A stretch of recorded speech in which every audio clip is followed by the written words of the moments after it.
There we go. Now as you see on the other one there, his belly is also a lighter tan color. So I do it in two pieces. I'll take a ball of the same tan, like this, and then make it more of a teardrop shape by putting my hands in an open V, not touching at the base, roll back and forth so you have a teardrop. Start to flatten it. Okay, this is going to go there. Okay, this is definitely going to need some water.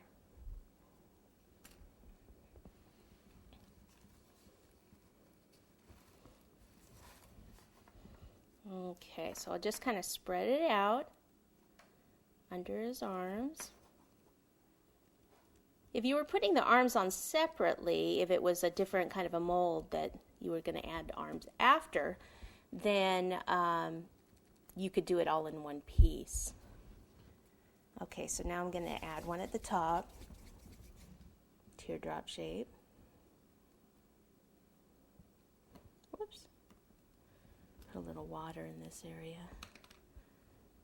Okay, and it's going to go right up in here.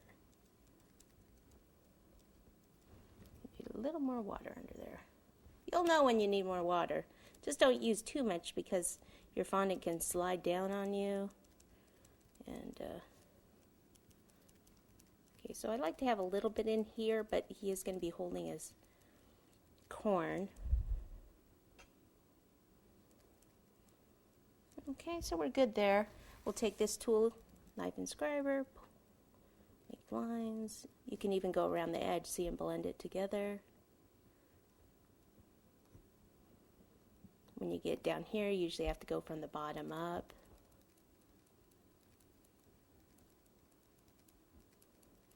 And then we'll take our scissors, and we're going to make fur here also. So we're just going to cut.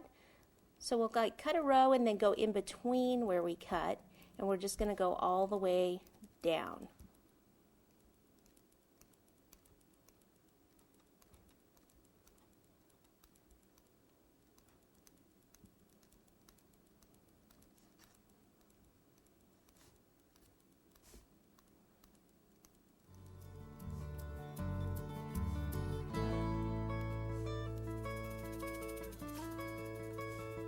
There we go.